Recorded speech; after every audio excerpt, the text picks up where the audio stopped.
جمهور الاهلي انا جمهور بحترمه جدا، وقلت ده اكتر من مره. قلت اكتر من مره ان في ناس كتيره قريبين مني ومن عيلتي اهلاويه إمم. و... و... وده اكبر سبب يخليك تاخد خطوه زي دي. إمم. انت عندك كان عندك عروض كتيره جدا، بس برضو زي ما تقول ليه اخترت الأهلي؟ زي ما قلت في الاول في الاخر، هو الموضوع مش موضوع فلوس، الموضوع هو موضوع شغف.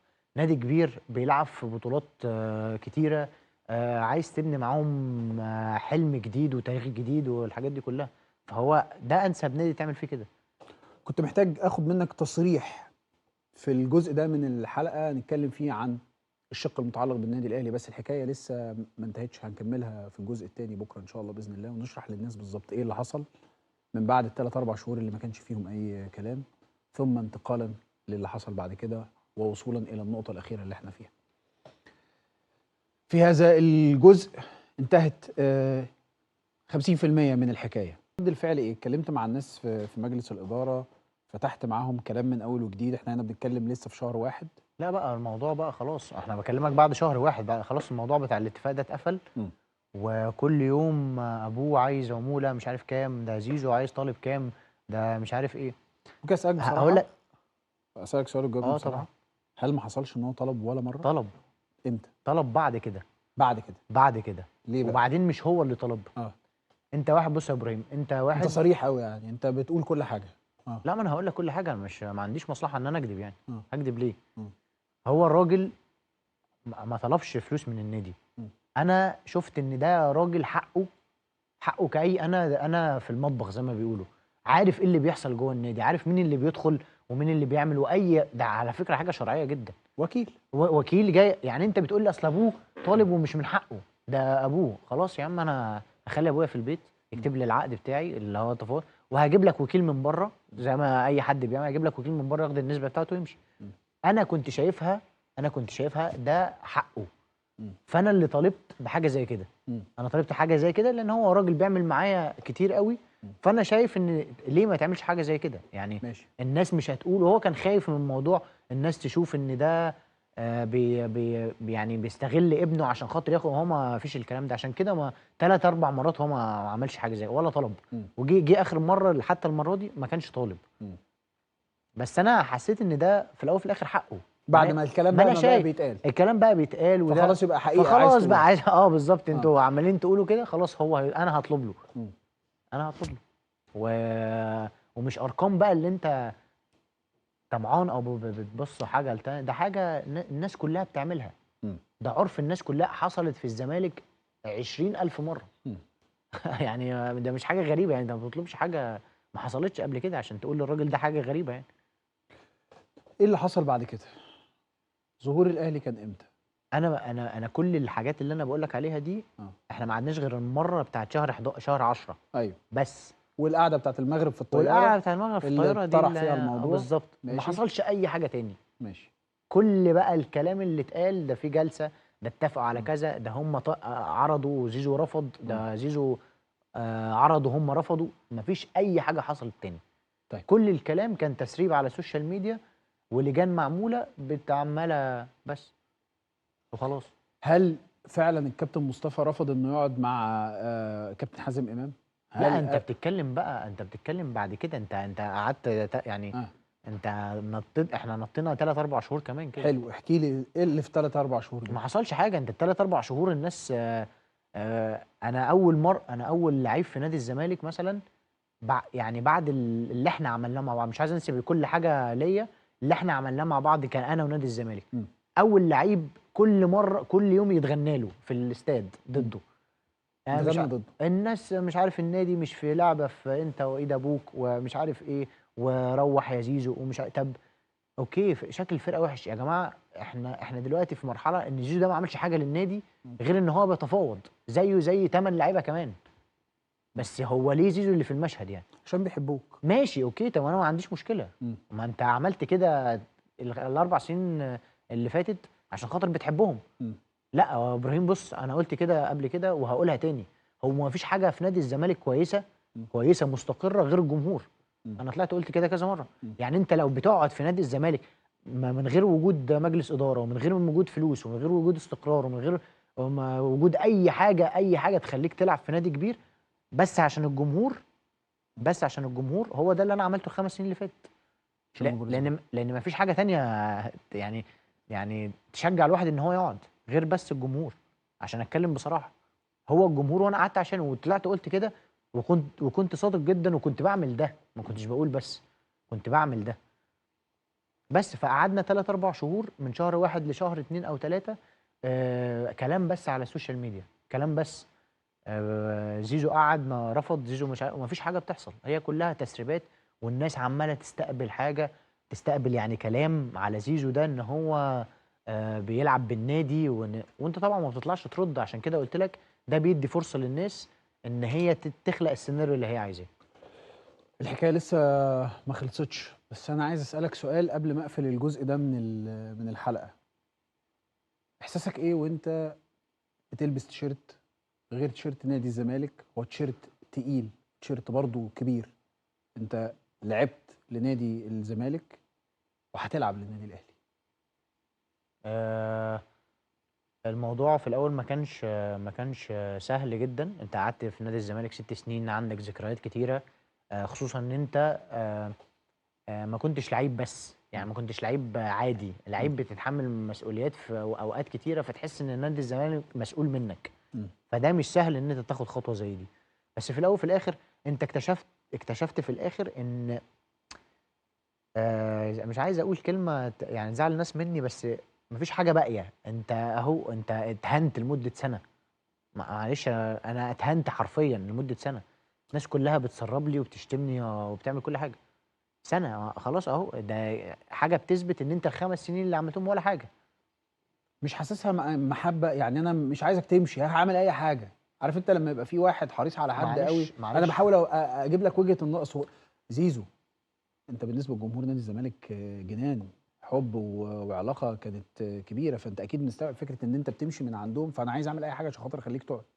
شفتها كده ولا انت شايفها انه؟ لا، ما شفتهاش كده خالص. شفتهاش كده خالص. لا، ما شفتهاش كده. عارف ان جمهور الزمالك بيحبنا، بس تمام. بس انت دلوقتي بتثبت لي ان اي حد هيتفاوض. هيسرب لك اي حاجه على السوشيال ميديا. اه. وهي لجنه كانت ممنهجه 8 شهور. علي. السلام عليكم ورحمة الله وبركاته، أهلا وسهلا بحضراتكم في كل مكان. طبعا فيديو النهاردة فيديو مهم جدا جدا. فيديو طبعا عن الإعلان الرسمي لانتقال زيزو إلى الأهلي. طبعا طلع النهاردة أحمد سيد زيزو مع إبراهيم فايق، وقال طبعا على تفاصيل في صفقة انتقاله من نادي الزمالك إلى النادي الأهلي. وطبعا خلاص هو كلنا عارفين إن هو انتقل إلى الأهلي 4 مواسم مقبلة. تمام. ولكن هو النهاردة في الفيديو بصراحة وضح كلام كتير، وحط النقط على الحروف، وبين كل حاجة بالظبط في الموضوع اللي هو كان بيدور في السوشيال ميديا بقاله 3 شهور على انتقاله من الزمالك إلى الأهلي، وعن والده، والمفاوضات اللي كانت بتتم ما بينه وما بين الأهلي، ونفى كلام كتير اتقال الفترة الأخيرة. طبعا وفي خلال كلامه يعني قال إن أنا بقالي 5 سنين مستحمل في الزمالك عشان خاطر بس الجمهور، لكن إدارة مفيش إدارة، يعني ترتيب مفيش ترتيب، الكلام ده كله. وهو طبعا قال الكلام ده، وقال إن أنا مستحمل بقالي 5 سنين في الزمالك عشان خاطر بس جمهور الزمالك. وهو يعني سر انتقاله إلى الأهلي، فهو عايز يلعب في نادي كبير، وطبعا ده حقه وحق أي لاعب. تمام. وهو شايف نفسه ان هو في الزمالك يعني اتظلم، او ما كانش واخد حقه، او الادارة نفسها بتاع الزمالك يعني مش اللي هي في باله، مش اللي هي طبعا 100%. وطبعا من خلال كلامه يعني وضح لنا وفهمنا ان إدارة الأهلي أقوى بكتير من الزمالك، وان هو في الأهلي هيبقى في مكان تاني خالص. خصوصا ان النادي الأهلي فهو طبعا فريق كبير، نادي كبير تمام، وإن شاء الله نتمنى له كل التوفيق طبعا في النادي الأهلي. أما بقى نرجع على النقطة اللي اتكلم عن والده فيها تمام. وحتة طبعا إن والده ياخد عمولة والكلام ده، طبعا كلامه منطقي جدا جدا. فهو قال يعني في ناس طالعة على السوشيال ميديا طبعا والناس بتقول إن أبوه عايز فلوس عشان خاطر يوافق والكلام ده، لكن هو قال بصريح العبارة خلاص أنا أخلي أبويا في البيت ويجيب وكيل له، والوكيل ده كده كده هياخد فلوس.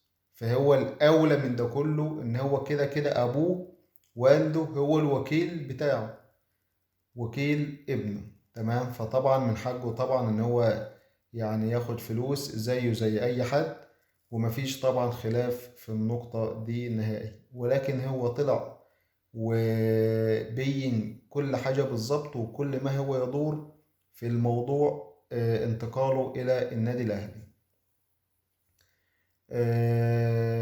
كمان قال إن يعني الزمالك زي ما قلت لكم، وقال إن هو مستحمل بقاله 5 سنين اللي فاتت دي عشان خاطر بس جمهور الزمالك، وبصراحة دي حتة تتحسب له، ومشكور طبعا على الكلام اللي هو قاله ده. تمام. فطبعا اللي كان باين من خلال كلامه ان هو صريح وقال كل حاجة طبعا لإبراهيم فايق في البرنامج، و...